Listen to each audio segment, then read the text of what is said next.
Entonces vamos a hacer la evaluación física, química y biológica. Entonces le repetíamos que lo dividíamos en orgánicos e inorgánicos y que para cada cual, químicamente hablando, le miramos unas propiedades: densidad, compresibilidad, peso específico, tamaño de partícula, humedad, porosidad y capacidad de campo. ¿Por qué son estas propiedades importantes? Porque nos permiten ayudar a revisar, a seleccionar el mejor tratamiento. Hablemos de cada una de esas propiedades desde el punto de vista físico. La densidad. La densidad básicamente es masa sobre volumen. Cuando nosotros tenemos un residuo sólido, ese residuo sólido básicamente son sustancias sólidas, agua y aire. Una fase sólida, una fase líquida y una fase gaseosa. Y, repito, corresponde a la masa de residuo por unidad de volumen. Entonces, cuando yo hablo de la masa de residuo, pues tengo que sumar todas las masas: la masa del sólido, la masa del agua y la masa del gas. Como la masa del gas, su peso no es tan significativo, podemos decir que la masa de residuo es igual a la masa del sólido y la masa del agua. Y pues tenemos en cuenta el volumen del residuo, masa sobre volumen. Pero nuevamente el volumen del residuo está asociado al volumen de los sólidos, del agua y del gas. Así la densidad del residuo es masa del residuo sobre volumen del residuo. ¿De qué depende la densidad? Del grado de compactación, del contenido de humedad, de la composición y del tamaño de partícula. Esas densidades cambian con el tiempo. Si tenemos un residuo suelto sin procesamiento, la densidad de 90 a 180 kilogramos metros cúbicos. Si está en un camión con compactación, de 300 a 400, una mayor densidad. Si después de descargar vuelve, su densidad disminuye porque precisamente estamos hablando de más aire, 200 a 240 kilogramos metros cúbicos. El residuo compactado en relleno sanitario pasa a 300 a 900 kilogramos metros cúbicos. Un residuo embalado tiene una mayor densidad de 470 a 900 y un residuo triturado de 120 a 700. En la medida en que se va descomponiendo la materia orgánica en pues la densidad va cambiando en el relleno sanitario o en el residuo.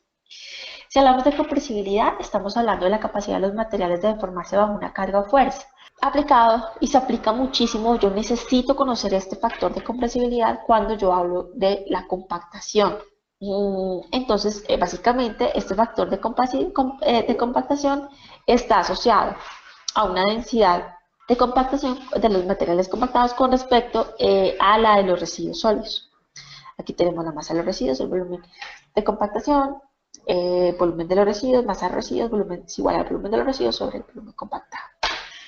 Si hablamos de peso específico, este es diferente a la unidad, este es peso por unidad de volumen. Entonces tengo la masa del residuo sobre un volumen, esto es igual, esto es densidad, pero afectado por la gravedad. La diferencia entre la densidad y el peso es que cuando hablamos del peso estamos hablando de que está afectado por la gravedad. Está asociado a un volumen ocupado por los residuos, ¿cierto? Y es muy importante cuando vamos a hablar de generación de biogás y de lixiviados conocer el peso específico. Depende del grado de compactación y de variación. De compactación, y la variación está entre 500 y 1100 kilogramos metros cúbicos. El tamaño de la partícula, fundamental cuando se consideran procesos de separación mecánica y tratamiento biológico de residuos.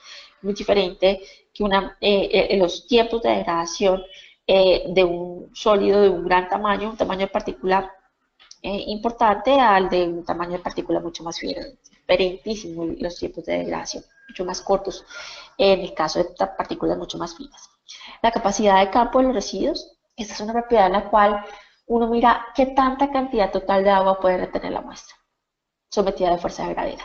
Es decir, cuando yo coloco un residuo y lo colmato de agua, hasta antes de que me empiece a exceder el agua, a escurrir el agua, esa es la capacidad de campo que se está hablando. El agua que se excede, que se está evaluando, el agua que se excede del residuo sólido es lo que se empieza a conocer como lixiviado, lo que lixivia la basura.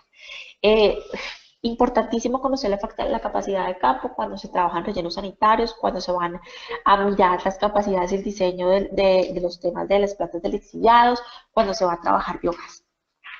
La permeabilidad, básicamente la capacidad de dejar filtrar gases o lixiviados, básicamente está llamada por la fórmula, esto puede ser un B igual a K, y donde K es el coeficiente de permeabilidad, y donde I es un gradiente hidráulico. Los residuos sólidos tienen un coeficiente de una permeabilidad muy cercana al de las arcillas, como lo podemos ver acá. Cuando miramos cuáles son los factores que afectan esa capacidad, esa permeabilidad, Em, Vamos a hablar exactamente qué pasa con el coeficiente de permeabilidad. Esos factores que me afectan esa permeabilidad están asociados al tamaño medio de los poros, al peso específico, ojo, el peso específico del agua o el gas, a la viscosidad del líquido o el gas, y a unos factores muy propios del residuo, como las propiedades del material sólido, la distribución de tamaño de poros, la tortuosidad, el área específica, la porosidad, entre otros.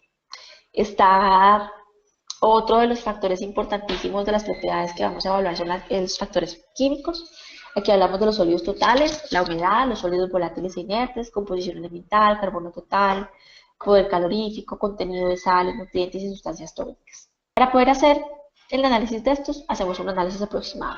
El análisis aproximado básicamente son análisis en los que se evalúa cuál es la cantidad de sólidos totales y la humedad únicamente. Básicamente tenemos la masa total igual a la masa de agua sobre la masa de sólidos, perdón, a la masa de agua más la masa de sólidos, eso es la masa total. Y pues tiene que ser, eso es lo que nosotros hablamos de la parte del análisis aproximado de sólidos. Bueno, dentro de las características biológicas también vamos a hablar de aquellas sustancias que nos producen olores. Realmente en el relleno sanitario, la mayoría, el 99%, pues relativamente una tasa un poco más baja, entre el 85 y el 99, se produce metano y dióxido de carbono. Especialmente, o esto es asociado a procesos anaerobios, es decir, a microorganismos que no requieren oxígeno para poder degradar toda la materia orgánica, y a pHs bajos, usualmente inferiores a 5, 5,5. Pero también en ese 1% se nos producen otro tipo de gases que nos generan olores. Y vamos a hablar un poco sobre ellos. Están los ácidos gaseosos volátiles, los derivados del azufre como el ácido sulfídrico. Este se da por una digestión anaerobia de las que hacen las bacterias de proteínas, y que básicamente pasan de ese ácido sulfídrico a sulfatos, ese azufre sulfatos, y nos generan esos olores tan característicos. A los cuales el sulfato humano es muy sensible. También está el amoníaco, que se da por una degradación de proteínas y aminoácidos. Es muy común encontrarlos cuando hay una baja relación entre carbono y nitrógeno. Están los metisulfuros, nuevamente muy sensible el olfato humano a trazas de metisulfuros, es lo que nos da el famoso olor a huevo podrido. Están las aminas. Está asociado, cuando hay aminas se siente un olor como a pescado o a podrido, a cosas podridas o a pescado. Y eso es porque hay unas sustancias como la metilamina, la tilamina y demás que se generan por la degradación de proteínas y aminoácidos y me generan ese tipo de olores. Los terpenos, muy presentes en las plantas. Los aromáticos, que son los olores a madera, que se producen en general cuando hay compuestos con alta lignina. Huelen como a madera mojada. Y los aldehídos, que son como o son sustancias que me generan el típico olor a la naranja o al banano en descomposición, básicamente. Bien, estas son las características que entran a evaluarse los residuos. Obviamente, para poder hacer una evaluación de las mismas características, pues hay que hacer una toma de muestras, hay que aforar. Este aforo, acorde con la normativa colombiana, debe hacerse de manera anual.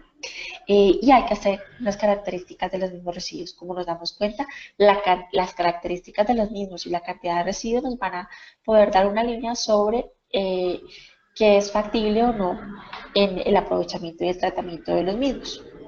Muchas gracias.